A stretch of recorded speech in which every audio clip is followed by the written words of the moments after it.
ahead in Real Clear Policy, Advancing American Freedom President Tim Chapman highlights how the Biden Harris Inflation Reduction Act is continuing to wreak havoc in our economy with increased inflation, struggling businesses, and rising healthcare and energy prices. Tim joins me now with more. Tim, welcome to the show. Thanks for having me.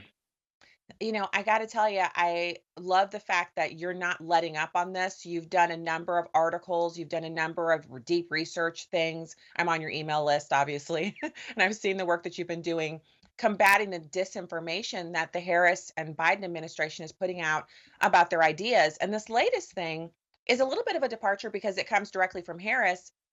It's not a Biden official policy, but it is an impact that we've experienced after the passage of the Inflation Reduction Act.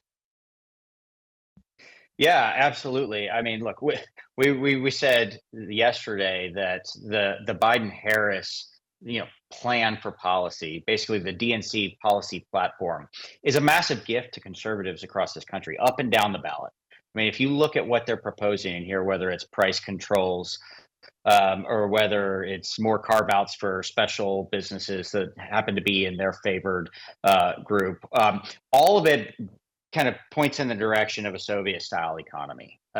And that is a massive, massive opportunity for conservatives. If conservatives are able to figure out a way to point those policies out and to run specifically on the policy, this should be a massive rebuke of the left. The problem for conservatives right now is that there tends to be some Me Tooism going on the right. And whether it's we're going to raise tariffs as high as the Democrats are going to raise tariffs, or we're going to outbid them on spending, or we're going to abandon our allies in the same way that the Democrats abandon their allies, we got to make sure we stay away from all that kind of stuff. If we stay away from that and we run on conservative principles, and this is a policy election, this is going to be a very easy win for conservatives. But we got to do that to make sure we get there. Yeah, and so help us to get there with the straight facts. And of course, sometimes they're called talking points, but the fact is, a talking Right. point is a fact that you use again and again and again because it's true. You want it to go out far and Yep. wide, you want people to hear it, and you want to have it readily available to you and at your disposal. So, what should Yep. people say around the kitchen table, let's say on Sunday with extended family, when people start to talk about the Yeah. need for government price controls? Yeah. Look, let's just start here. Uh, After the IRA bill was passed by the Biden administration and Harris was the tie-breaking vote, after that happened, we are now in a place where inflation has skyrocketed so much that it's $1,000 more per family than it was 3 years ago. Okay, so that's $1,000. That's 12 grand a year that families are just shelling out to continue to live at the exact same level. Okay, so that's for number one. Number two is $1.2 trillion in more federal spending at a time where our deficits are at record highs.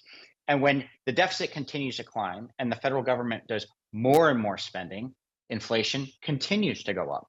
And then you put on the side of this an additional 30% in costs in energy prices across the country. So whether that's your electricity bill, or whether that's raising gas prices, or whatever it is, this is adding on to that $12,000 a month burden.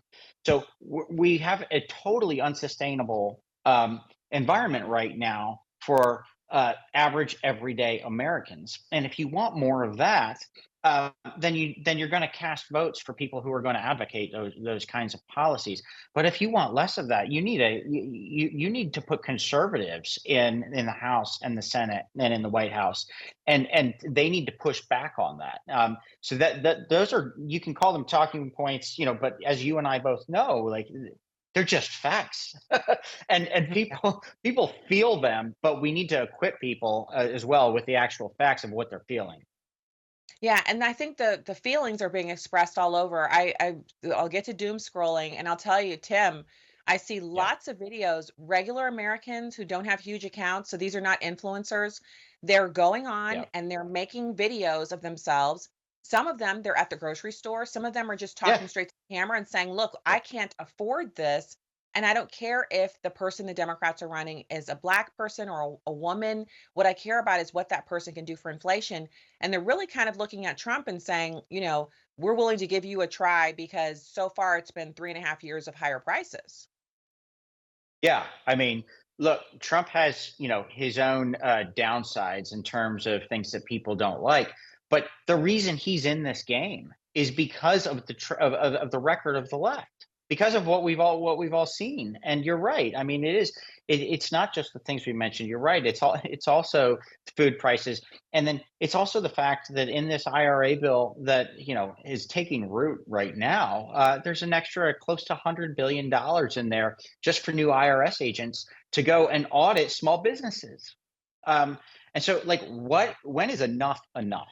And right now, we're sounding the alarm on this because what we saw was we didn't see Harris and the Harris campaign try to moderate it all when they came out with their economic policy last week.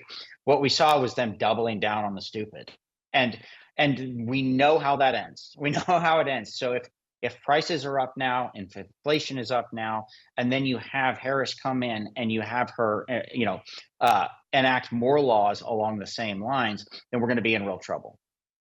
Yeah, and being in real trouble is where many Americans find themselves right now, right? But the trouble will be made more permanent if we have a Biden, or I should say it would be Harris Waltz. So if we have a Harris Waltz administration, it would be made more permanent, not just for families that are currently suffering, but others who are right now keeping their heads above water will begin to experience the pain as well because the double digit inflation is actually cumulative. And could you talk to us a little bit about that? Because most Americans consider it to be, oh, the inflation rate has reduced this month. So we should be seeing some relief in our prices. But that's not how inflation works. Yeah, I mean, this is what the Democrats always do that really drives me insane. They'll say, "Oh, we cut spending."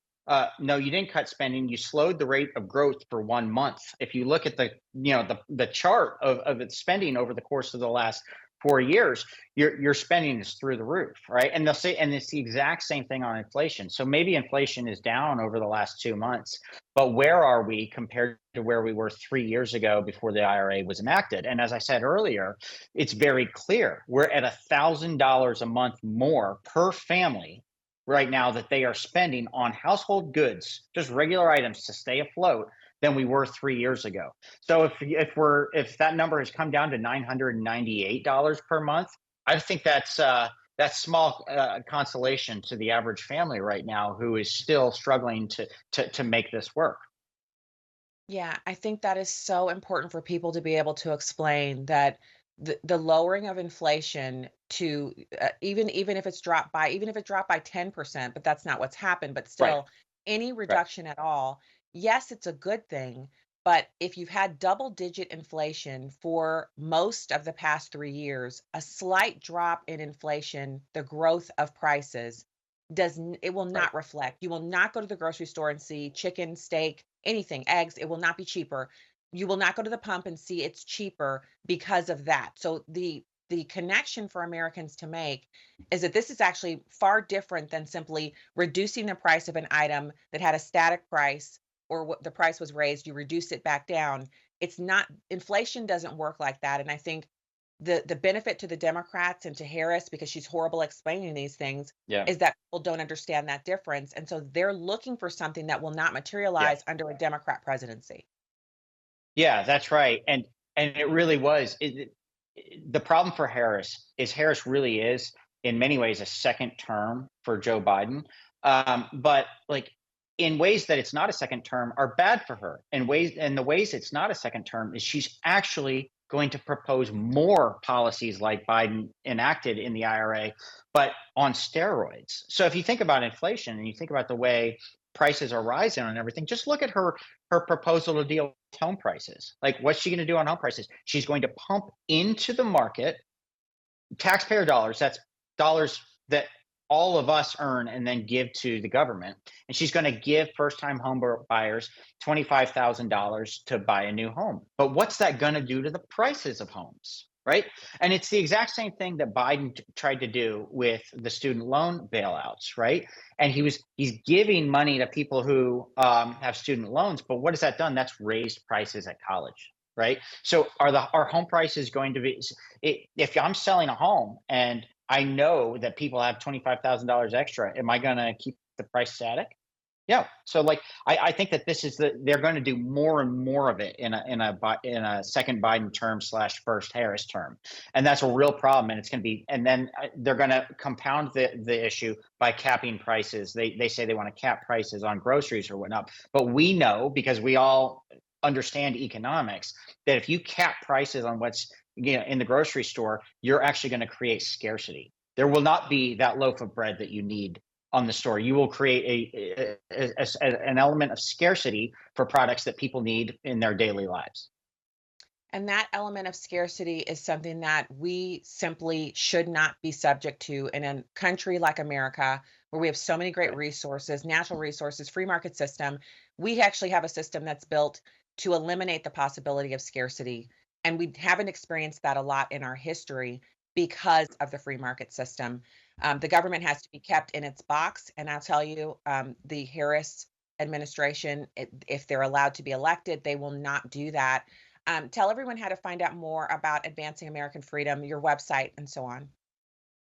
Thank you. Yeah, we're at advancingamericanfreedom.com, and you can find us on Twitter as well. And we welcome any support, and we're leading the charge on fighting for free markets and capitalism, and really against the stuff that they're proposing right now.